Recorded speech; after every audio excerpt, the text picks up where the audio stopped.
Hello friends, வணக்கம் and welcome to kalandhizz's lifestyle. இன்னைக்கு kalandhizz's lifestyle channelல quick and easy-ஆ செய்யக்கூடிய ஒரு sweet snack recipe தான் பார்க்க போறோம். இது குழந்தைகளுக்கு கண்டிப்பா ரொம்ப பிடிக்கும். எப்படி செய்யறதுன்னு பார்க்கலாம் வாங்க. நம்ம வந்து இன்னைக்கு 1 கப் தோசை மாவு எடுத்துக்கலாம். தோசை மாவு வந்து புளிப்பு அதிகம் இல்லாத fresh தோசை மாவா இருந்தா நல்லா இருக்கும். நீங்க இட்லி தோசை கரைக்கிறப்போ ஃப்ரெஷ்ஷா இருக்கிற மாதிரி இருக்கிற மாவு 1 கப் எடுத்துக்கோங்க. இது கூட நான் இன்னைக்கு அச்சு வெல்லம் எடுத்துர்க்கேன். 6 பீஸ் அச்சு வெல்லம். அதாவது நீங்க எடுக்கக்கூடிய தோசை மாவுக்கு எந்த அளவுக்கு இனிப்பு வேணுமோ அந்த அளவுக்கு வெல்லம் பார்த்து எடுத்துக்கோங்க. அச்சு வெல்லத்தை வந்து நல்லா மெல்ட் பண்ணிக்கோங்க. உருக்கிட்டு ஏனா இது கரையிறது நீங்க பொடிச்சு போட்டாலுமே கரையிறது ரொம்ப நேரம் ஆகும். அதனால உருக்கி அதை வந்து வடிகட்டிட்டிங்கன்னா உள்ள இருக்கிற டஸ்ட் எல்லாம் நின்னுக்கும். இந்த மாதிரி வடிகட்டிடுங்க. டக்குனு ஈவினிங் குழந்தைங்க ஸ்கூல்லேருந்து வராங்க, ஒரு ஸ்நாக் வேணும், ஹெல்த்தியாக வேணும் அப்படின்னா நீங்கள் தாராளமாக இதை செய்யலாம். இப்போ தோசை மாவுக்குள்ளே அந்த வெள்ளைப்பாக கலந்துக்கோங்க. இப்போ இதில் நான் கலருக்காக 1 ஸ்பூன் நாட்டு சர்க்கரை சேர்க்குறேன். அந்த ப்ரௌன் கலர் வரணும் அப்படிங்கிறதுக்காக. நீங்கள் ஃபுல் அண்ட் ஃபுல் நாட்டு சர்க்கரை சேர்க்குற மாதிரி இருந்தாலும் சேர்க்கலாம். ஆனால் இனிப்பு அவ்வளோ உரைக்காது. கூட வந்து முந்திரி, திராட்சை, ஏலக்காய் இதெல்லாம் போட்டுக்கோங்க.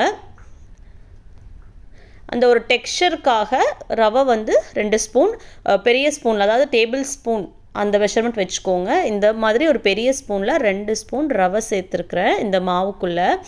இதை வந்து நம்ம பேன் கேக் மாதிரி அப்படியே தோசைக்கல்லையும் ஊற்றலாம். இனிப்பு தோசை இல்லை பேன் கேக் அந்த மாதிரி. கூட 1 கப் தேங்காய் பூ சேர்த்துக்கோங்க. சேர்த்து கலந்து வச்சுக்கோங்க. இது கூட வெண்ணெயோ அல்லது நெய்யோ 1 ஸ்பூன் சேர்த்துக்கோங்க. நான் நெய் சேர்த்துக்கிறேன். இது அப்படியே சின்ன சின்ன பேன் கேக்காக ஸ்வீட் தோசை மாதிரி நம்ம தோசைக்கல்லையும் ஊற்றி கொடுக்கலாம். ரவை கொஞ்சம் நேரம் ஊறணும். அதனால் ஒரு 10 to 15 நிமிஷம் அப்படியே வச்சுருங்க. அந்த ரவை வந்து கொஞ்சம் நல்லா ஊறட்டும். நான் வந்து இப்போ இதை வந்து இட்லி பாத்திரத்தில் வேக வைக்க போகிறேன். இட்லி தட்டுலையும் வேக வைக்கலாம். நம்ம என்ன பண்ணலாம்னா இட்லி தட்டில் வேக வைக்கிறப்போ குழந்தைங்களுக்கு வந்து அதே இட்லி சாப்பிட்ற மாதிரி ஆயிரும். அதனால் கொடுத்தா சாப்பிட மாட்டாங்க. இல்லை மினி இட்லி தட்டுலையும் தாராளமாக ஊற்றி கொடுக்கலாம். இல்லைன்னா இந்த மாதிரி ஒரு பாத்திரத்தில் ஊற்றி இட்லி பாத்திரத்துக்குள்ளே வச்சு ஆவியில் வேக வச்சும் நம்ம வந்து கேக் மாதிரி சின்ன சின்ன ஸ்லைஸாகவும் கட் பண்ணி கொடுத்துடலாம். இது வந்து ரொம்ப ஹெல்த்தி ஆப்ஷன். உள்ள வெல்லம் தான் சேர்த்துருக்குறோம். நம்ம சர்க்கரை எதுவும் சேர்க்கலை, ஒயிட் சுகர் சேர்க்கலை, வேறு எதுவுமே சேர்க்கலை. இட்லி மாதிரி நீங்கள் வந்து இட்லி பாத்திரத்தில் வச்சு ஆவியில் வேக வச்சு அதுக்கப்புறமா ஆறுனதுக்கப்புறம் இந்த மாதிரி எடுத்து நீங்கள் ஸ்லைசஸ் பண்ணி கேக் மாதிரி சாயந்தரம் குழந்தைங்களுக்கு தாராளமாக கொடுக்கலாம். ஏலக்காய் வாசனையோட முந்திரி, திராட்சை, வெல்லம் இதெல்லாம் சேர்த்து சாப்பிட்றப்ப நல்லாயிருக்கும் சாப்பிட்றதுக்கு. நல்ல டார்க் கலர் வேணும் அப்படின்னா நீங்கள் நல்ல கருத்த வெல்லம் இருந்து நல்லா சேர்த்திங்கன்னா கலர் வந்து இன்னும் நல்ல ப்ரௌன் ஷேட் வரும். நான் வந்து இன்றைக்கி அச்சு வெல்லம் அது லைட் கலரில் இருந்ததுனால கலர் வந்து அவ்வளோ டார்க் கலர் வரலை. நல்லாயிருக்கும். நமக்கு இட்லி சாப்பிட்றத விடவே கொஞ்சம் டிஃப்ரெண்ட் ஃபீலிங் இருக்கும். இட்லி ஸ்வீட் இட்லி சாப்பிட்டா எப்படி இருக்கும் அந்த மாதிரி. ஸோ வந்து கண்டிப்பாக இந்த ரெசிபி வந்து நீங்கள் ட்ரை பண்ணி பாருங்கள்.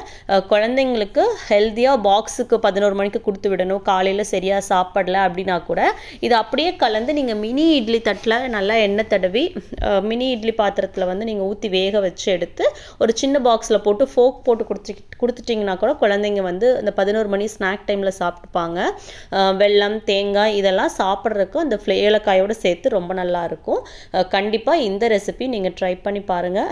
ட்ரை பண்ணி பார்த்துட்டு எப்படி இருந்துச்சு அப்படிங்கிற கமெண்ட்ஸும் நீங்கள் என் கூட ஷேர் பண்ணிக்கோங்க. kalandhizz's லைஃப்ஸ்டைல் சேனலை தொடர்ந்து பாருங்கள்.